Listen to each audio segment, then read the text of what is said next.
It was a gray Tuesday morning in suburban Ohio, the kind of morning that felt like the world had hit pause: quiet streets, dripping tree branches, and the low hum of distant traffic.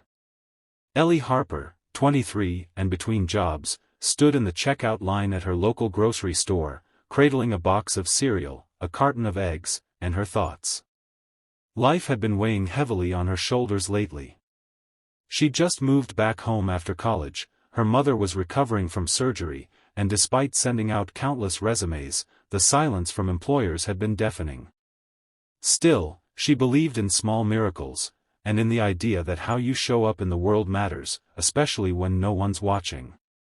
The line crawled forward, and she shifted her weight from one foot to the other. In front of her stood an elderly man, his worn wool coat too thin for the weather. His back was stooped, and he clutched a few essentials: bread, milk, a can of soup, and a box of tissues.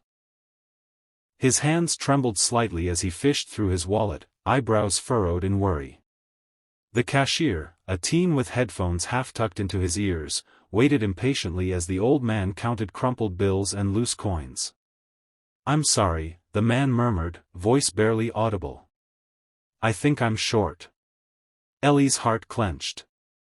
It wasn't just the shortfall, it was the shame in his voice, the quiet defeat in his posture. Before she could think, Ellie stepped forward. "I've got it," she said, swiping her debit card without waiting for permission. The man turned to protest, but she gently touched his arm. "It's nothing," she said. "Just pay it forward someday, okay?" His eyes welled up, and he blinked quickly. "Thank you. Thank you, young lady." Ellie smiled. "Take care of yourself." They parted ways without exchanging names, and Ellie didn't think she'd ever see him again. She walked home in the drizzle, groceries in hand, and thought about how the world needed more kindness. That night, after checking job boards and helping her mother take her medication, she forgot all about the encounter. Until 3 hours later, when the roar of engines startled her from sleep. She looked out the front window to see 3 black SUVs pulling into her driveway, sleek, official-looking, and completely out of place in their modest neighborhood. Her mother stirred in the next room as Ellie's heart pounded in her chest. She rushed to the door, uncertain whether to be afraid or curious. The vehicles stopped. Doors opened. Men in dark suits stepped out, flanked by another figure emerging from the center SUV, a distinguished older gentleman in a tailored overcoat, silver hair neatly combed, eyes sharp and kind. He looked familiar, yet entirely transformed from the hunched man in the grocery store. "Miss Harper?" he asked, voice strong now, clear and commanding. Ellie swallowed hard. "Yes?" "My name is Charles Whitmore," he said. "We met this morning. I didn't tell you the truth." Before she could respond, he reached into his coat pocket and pulled out a letter. He handed it to her with reverence, and as she unfolded it, her eyes widened. It was unofficial stationery, with the seal of a prominent philanthropic foundation she'd only read about online. "I'm the founder of the Whitmore Trust," he said gently. "I spent the morning out in the world incognito, something I do from time to time to remind myself of the humanity behind the numbers. What you did today. It wasn't about the money. It was your heart. Your instinct to help. That meant everything to me." Ellie stared, unsure whether to laugh, cry, or ask if this was some elaborate prank. "I've spent decades building programs to reward selflessness," Whitmore continued. "Most people walk by. You didn't. You changed my day, and reminded me why I started this foundation in the first place."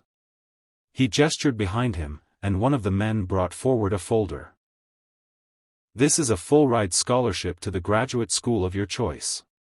And this," he handed her another envelope, "is a small grant, to help with your mother's care." Ellie's knees gave out, and she sat down right there on the porch. Her vision blurred as tears spilled freely. "I don't know what to say," she whispered. "Say you'll keep being who you are," Charles said softly. "That's all I ask." The men offered brief nods before returning to the vehicles, leaving behind only footprints, stunned silence, and a heart forever changed. Over the next days, the story spread. It started as a neighborhood whisper, then a local news segment, and finally a national headline: "Young woman's act of kindness sparks life-changing reward." But Ellie shied away from the limelight. She didn't want applause. What mattered to her was something simpler, deeper, the reaffirmation that compassion mattered. A week later, she sat beside her mother at the kitchen table, flipping through university brochures. She was leaning toward social work, inspired to be the kind of person who could reach others the way she'd been reached. "You were always like this, even as a little girl," her mother said, brushing a hand through Ellie's hair. "You always saw people." Ellie looked out the window, watching the breeze move through the trees. She thought of Charles Whitmore, how he'd walked through the world in disguise to find the people who still believed in goodness. And she thought of the millions of others who would never receive SUVs or scholarships, but who acted with quiet decency every day, choosing love over apathy. This story wasn't really about her, she realized. It was about the idea that kindness, especially when given freely, had power. It could ripple through time, echo into lives unseen, and return to us when we least expect it.